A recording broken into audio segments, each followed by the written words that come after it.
Gracias por aceptarme la entrevista, doctor. ¿Cómo estás primeramente? ¿Cómo va todo en Muy España? bien, todo perfecto. Muchísimas gracias. Un No, placer estar con vosotros.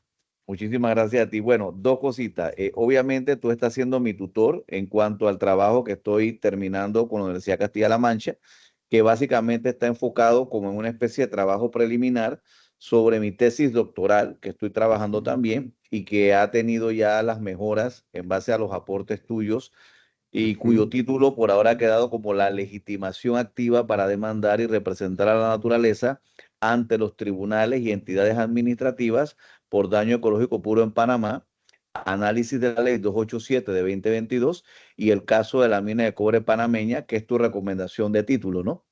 Ajá, Ok. perfecto.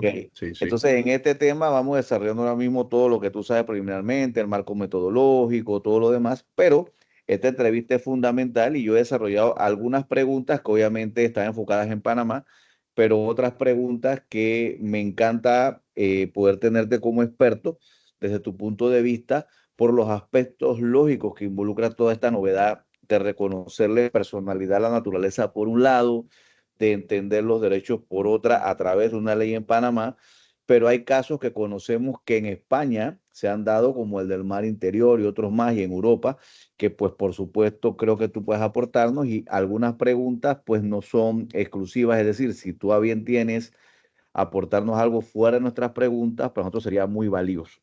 Entonces, Ujú. en torno a esto, pues, trataremos de realizar esa entrevista en un tiempo que sea prudente para ti.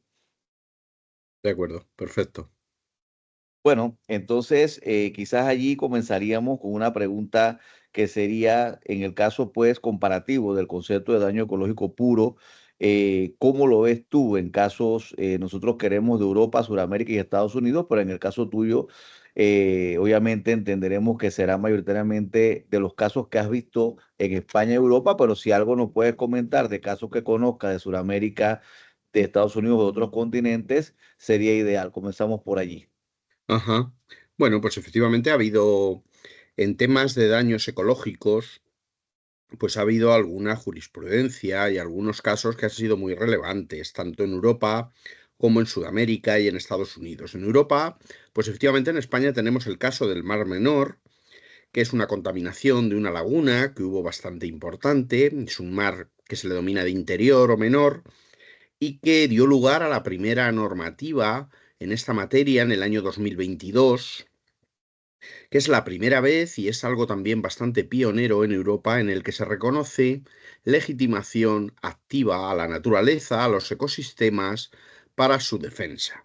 Ese ha sido un caso que ya digo que data del 2022, pero que coexiste con otros casos, como por ejemplo el caso de la contaminación del río Tajo entre Portugal y España, y algunos otros vinculados al Tribunal Europeo de Derechos Humanos, como por ejemplo el caso López Ostra versus España, que fue también muy interesante en la jurisprudencia del Tribunal Europeo de Derechos Humanos. A nivel de Sudamérica, que ustedes lo conocen mucho mejor que yo, pues evidentemente hemos tenido, bueno, pues algunos casos muy recientes, como, pues por ejemplo, aparte del que un poco motiva el estudio suyo de las minas de cobre en Panamá y todo el tema jurisprudencial que se ha derivado del mismo, pues tenemos algunos antecedentes muy interesantes, tanto constitucionales como jurídicos, como judiciales.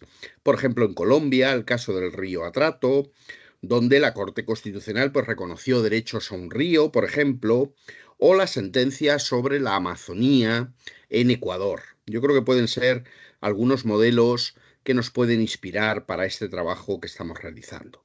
Y por supuesto en Estados Unidos de América también ha habido algunos casos de standing ecológico en el sistema federal, como el caso Sierra Club versus Morton, que ya data de algunos años, del año 1972, y alguna jurisprudencia sobre responsabilidad por contaminación industrial bajo el modelo de la CERCLA.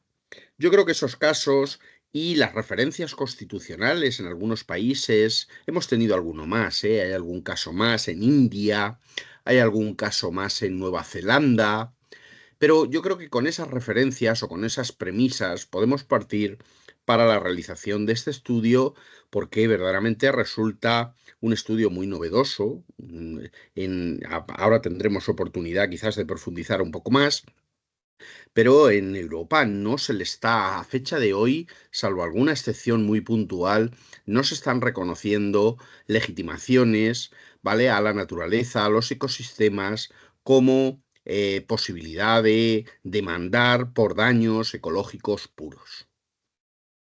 Muy bien, doctor. Entonces, sobre la base de esta excelente aporte que usted nos ha dado de jurisprudencia comparada, ¿consideraría usted que este paso que ha dado Panamá, que pues es reciente, del 2022, así como el de el Mar Menor allá en Europa, esta legislación de la ley 287 panameña, donde se reconocen tres cosas básicas, hay otros elementos, pero tres elementos básicos?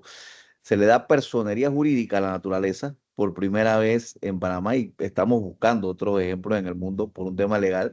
Segundo, se le reconocen los derechos a la naturaleza, pero lo tercero es que se decreta por ley la legitimidad activa para demandar y representar a la naturaleza. ¿Usted cree que esta ley panameña sea al menos un ejemplo que puedan seguir otras latitudes como Europa para poder resolver este problema que usted acaba de concluir en su respuesta anterior, de que no se reconoce la legitimidad activa? ¿Es la ley la solución para resolver este problema? ¿Cómo lo ve usted?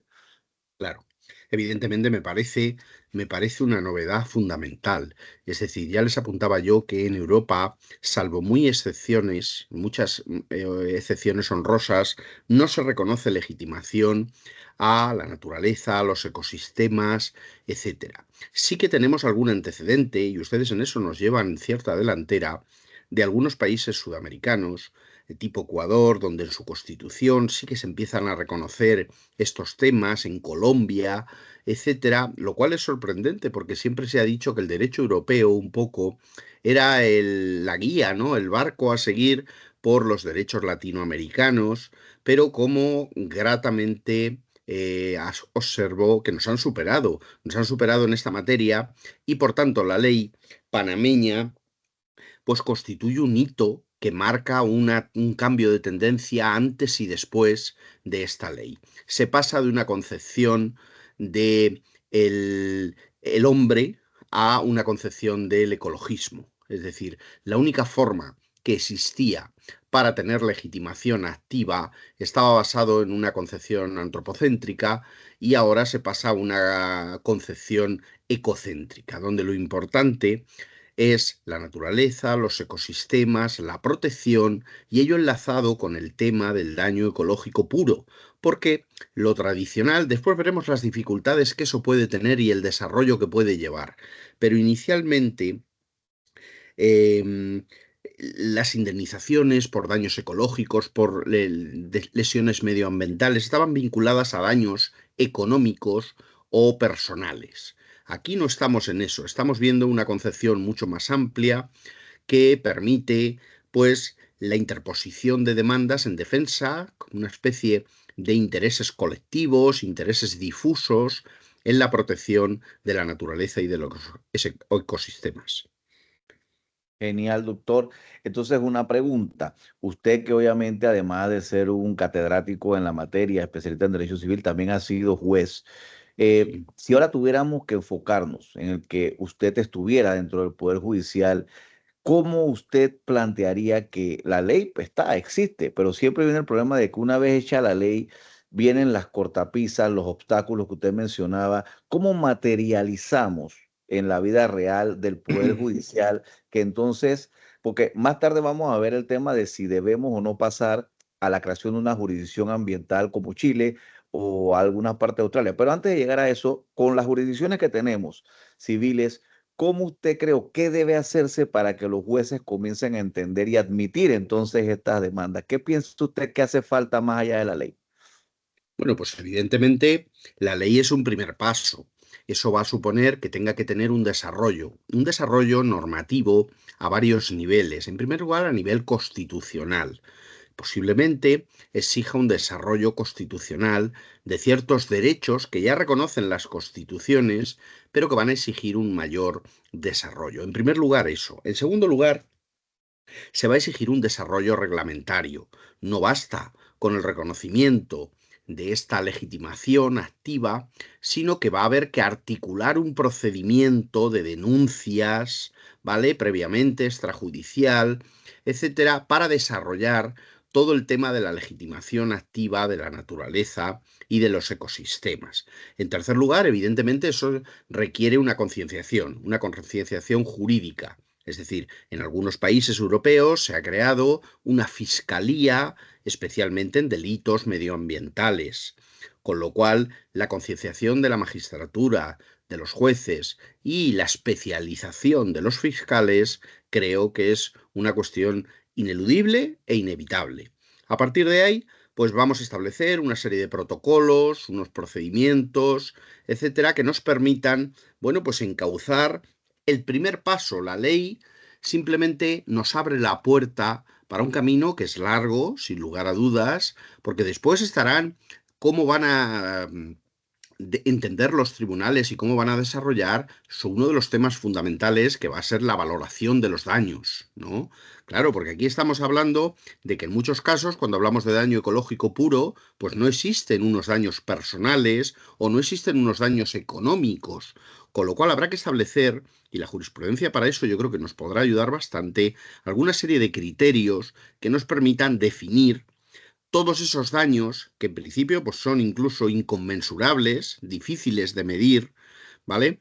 Que permitan cuantificar, porque claro, pues, las demandas van a tener que estar cuantificadas y van a tener que establecer unas cuantías. Luego, por supuesto, habrá que desarrollar unas formas de financiación de estas demandas a través de determinados organismos y eso tiene un riesgo, sin lugar a dudas, ¿vale? El hecho de que empresas puedan financiar estas demandas o instituciones públicas, administraciones públicas, ¿de acuerdo?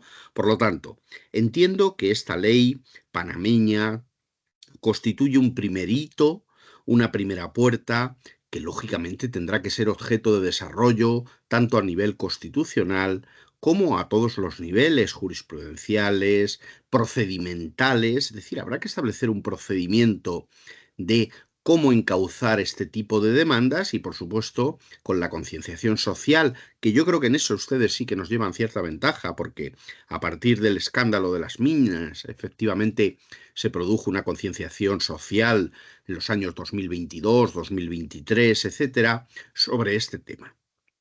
Genial, doctor. Entonces esto nos lleva a la otra pregunta. ¿Cree usted que dicho esto, más allá de los pasos que obviamente hay que seguir hasta tener madura esta nueva concepción de los derechos de naturaleza y la legitimidad para demandar, cree que es tiempo ya de entrar en lo que algunos mencionan como la jurisdicción ambiental, o usted cree que por ahora los tribunales civiles o los tribunales penales pueden ir asumiendo y no hace falta una nueva jurisdicción ambiental, o quizás en el mediano plazo sí deba existir esta tercera vía, como llaman algunos y como ha hecho Chile, por ejemplo? Ujú. A ver, todo va a depender un poco del volumen de litigación que haya. Quizás crear una jurisdicción específica para los delitos medioambientales, si no existe un volumen de litigiosidad considerable, no sea la mejor vía.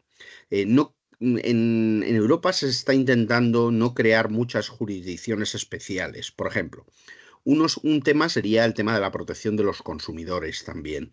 Y a pesar de eso no se ha integrado en una jurisdicción específica, como usted apunta que ha podido hacer Chile, sino que lo que se trata es de integrarlo en la litigiosidad civil común. Entonces, desde mi punto de vista, dada el volumen un poco de litigiosidad que existe, dada la necesidad de creación de unos tribunales especiales con un personal especializado, etcétera. Yo creo que estos pleitos, estos litigios podrían ser. Y luego también existe un elemento de transfronterizo, ¿no? Porque en muchos casos estos daños medioambientales pues afectan a más de un país, con lo cual es difícil. Pero resumo, creo que a fecha de hoy, salvo que esto se desborde, Creo que es más conveniente encauzarlo dentro de la propia jurisdicción civil y no creo que sea necesario a fecha de hoy establecer una jurisdicción especial para este tipo de delitos ecológicos o contaminantes. Excelente. Dos últimas preguntas para enfocarnos más o menos en que no es una entrevista de más de 30 minutos, que ya es bastante, y cumplir con los tiempos que tenemos. El concepto y la dicotomía entre el daño ecológico y el daño ecológico puro, en el criterio europeo, ¿usted cree? Porque después viene la pregunta sobre los derechos difusos, ¿no? Y el control de la Ujú. convencionalidad. ¿Usted cree que en Europa está claro y en el mundo, a su criterio, el concepto de daño ecológico puro? ¿Qué opina?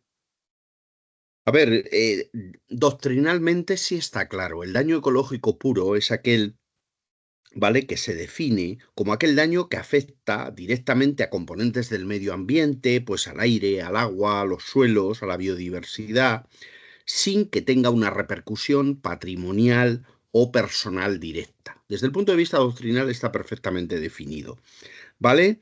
Esto está incluso reconocido en la Directiva Comunitaria del 2004, la del 35/2004, sobre responsabilidad ambiental. Y así incluso hay alguna resolución judicial del Tribunal de Justicia de la Unión Europea en varios fallos. Luego yo creo que ese concepto efectivamente a nivel europeo, al menos, que es lógicamente el ámbito que yo controlo un poquito, a nivel europeo sí que está más o menos definido.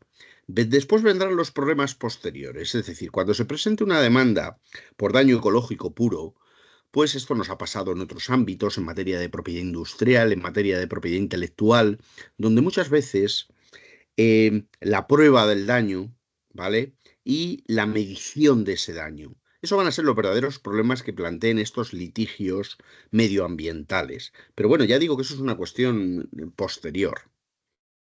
Muy bien, muy bien. Eso nos lleva entonces al tema de los derechos difusos que en América se han reconocido, pero no necesariamente en Europa, o al menos no bajo el mismo concepto. Todo este tema, ¿usted cree que dentro del concepto y entendimiento de los derechos de la naturaleza y la naturaleza como sujeto de derecho, usted cree que el criterio de los derechos difusos entra en armonía con esta nueva tendencia, o existe una dicotomía ahí entre los derechos difusos, como se entendían, y los derechos de la naturaleza? A ver, yo creo que los derechos difusos puede ser una vía para encauzar las reclamaciones en materia de daños ambientales. Derechos difusos nosotros los hemos utilizado mucho en Europa en materia de protección de consumidores. Cuando se producen daños a un colectivo indeterminado de consumidores, pues la vía para reclamar esos daños era la vía de los intereses difusos o colectivos, cuando afectaba, como digo, a un colectivo indeterminado de personas. Por lo tanto, no creo que exista una contradicción en este ámbito, sino que se puede aprovechar la doctrina de los derechos difusos, ¿vale? En el sentido de que, ¿qué entendemos por derechos difusos? Pues esos derechos que pertenecen a una colectividad indeterminada o indeterminable, pues por ejemplo, el derecho al medio ambiente sano, que es un derecho que reconocen habitualmente las constituciones latinoamericanas, ¿no? Donde su violación aquí afecta a todos, no de forma individualizada, por eso no estamos hablando de acciones individuales. En España ahora, por ejemplo, tenemos una directiva, bueno, perdón, en Europa tenemos una directiva sobre acciones colectivas que estaba siendo objeto de transposición actualmente al ordenamiento jurídico español en esta materia de acciones colectivas, pues eso, mecanismos especiales de tutela, como puede ser la acción popular, la acción pública, etcétera, que permita proteger a un colectivo indeterminado de personas que sufran pues este tipo de daños, como hemos hablado antes, en ríos, etcétera, etcétera. Esto que en España, bueno, pues está ahí un poco en ciernes, está originándose. En Panamá sí que lo tienen más o menos, ¿no? Y la jurisprudencia también de la Corte Suprema y tal lo ha hecho constar. Con lo cual, a mí me parece que la utilización de la teoría de los derechos difusos creo que puede ser el canal adecuado para llevar a cabo la litigiosidad en esta materia. Qué bueno. Entonces, ahora sí, para finalizar, usted que ha estado viendo un poquitito el tema de mi trabajo con la Universidad de Castilla-La Mancha en cuanto pues, a su índice, su marco, y entendiendo que esto va dirigido a una investigación ya doctoral, ¿qué recomendación pudiera usted aportarme preliminarmente para que mi trabajo doctoral obviamente se enfoque en una utilidad hacia el ámbito del derecho, que es donde esta novedad obviamente está rompiendo paradigmas. Como usted ya ha indicado, todo esto es algo muy novedoso en Panamá, en América y en el mundo. ¿Hacia dónde usted me recomendaría que orientar algunos aspectos del trabajo doctoral de investigación para enriquecer y ponerlo mucho más al servicio de la sociedad cuando esta investigación esté culminada? Ajá. A ver, yo creo que el estudio de cuáles son los antecedentes, de cuál es la metodología y todo eso, doy por hecho que se va a realizar perfectamente. ¿Qué puede aportar este trabajo a el estado actual de la cuestión, ¿no? Pues evidentemente lo que pueda acordar, en primer lugar, el hecho de que la representación judicial de la naturaleza es una opción viable y efectiva. Es decir, esa legitimación amplia a sectores sociales, administraciones, colectivos, ciudadanos con interés legítimo, yo creo que eso es una puerta que puede dar mucho juego. Profundizar en el tema de la legitimación activa, que era el objeto básicamente del estudio. En segundo lugar, fortalecer el tema de la justicia ambiental, me parece fundamental. Utilizar, partir de los modelos, pues como decíamos antes, Ecuador, Colombia, Nueva Zelanda, que pueden inspirar la ley 287, y a partir de ahí, iniciar el desarrollo. Esto es el primer paso, pero falta una regulación secundaria. Yo creo que esto es fundamental, ¿no? Entonces se requiere, por ejemplo, que se profundice en temas como cuáles son los procedimientos judiciales y administrativos para representar a la naturaleza. Si, por ejemplo, y esto es una cuestión que se está haciendo mucho ahora en Internet, el tema de la designación y formación de guardianes ambientales. En materia de inteligencia artificial, pues usted conoce también los llamados gatekeeper, ¿no? Los guardianes de acceso a Internet, pues una figura similar para el ámbito ambiental. Por supuesto, podemos encontrar resistencia institucional, podemos encontrar resistencia empresarial, porque aquí estamos hablando de una empresa, lógicamente, que tiene unos grandes intereses económicos, ¿vale? Pero de lo que se trata es de que se resalte en el trabajo. Yo destacaría algunas cuestiones, como por ejemplo el empoderamiento de los ciudadanos, ¿no? Para la defensa de la naturaleza. La protección de bienes comunes me parece fundamental. El principio de prevención.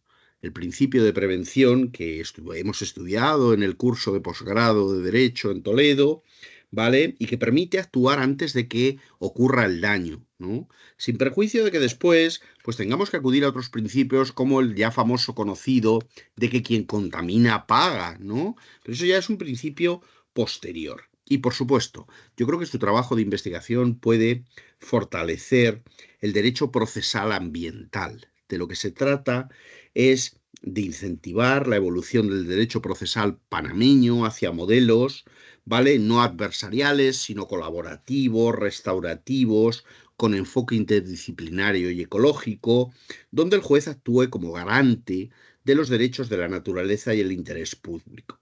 Entonces, creo, sinceramente, que Panamá puede consolidarse como referente en América Latina en materia de representación legal de la naturaleza. Han dado el primer paso. Pues a partir de ahí, de lo que se trata es de procurar un desarrollo reglamentario de esta ley 287, incluso la reforma constitucional progresiva, es decir, a partir del 118 de la Constitución, ¿vale? Pues reconoce el derecho ese de protección ambiental, pero no consagra derechos propios a la naturaleza. Y luego, pues podríamos plantearnos, aunque yo creo que de momento eso está en ciernes, la creación que se ha comentado antes de los tribunales ambientales especializados, la especialización judicial y bueno, alguna otra cosa. Yo creo que con eso sería un trabajo contundente y con buenas perspectivas futuras. Ya digo, nuestro trabajo tiene que ser lo más útil posible para la sociedad y para el ámbito en el que nos movemos, judicial y jurídico. Excelente, bueno, doctor Pascual, le queremos dar las gracias por habernos dado esta entrevista. Sabemos que su tiempo es oro y es usted muy ocupado. Y esta entrevista hecha desde Panamá y desde España, pues para nosotros va a ser muy valiosa. No solamente la hemos grabado, sino que también la hemos transcrito. Así que le vamos a hacer llegar una copia formal tanto de la grabación como de el transcrito y vamos a tratar de publicarla con su autorización en nuestro canal de YouTube como un aporte, pues, a lo que está haciendo el desarrollo de nuestro trabajo con la Universidad de Castilla-La Mancha y de nuestra tesis doctoral. Gracias por Ajá. su valioso tiempo y estamos siempre a la orden. Ojalá podamos tenerlo prontamente acá en Panamá. Le vamos a hacer una invitación con debida anticipación para poder debatir este y otros temas. Muy amables, ha sido un placer estar con ustedes y por supuesto me tienen a su disposición. Muchísimas gracias.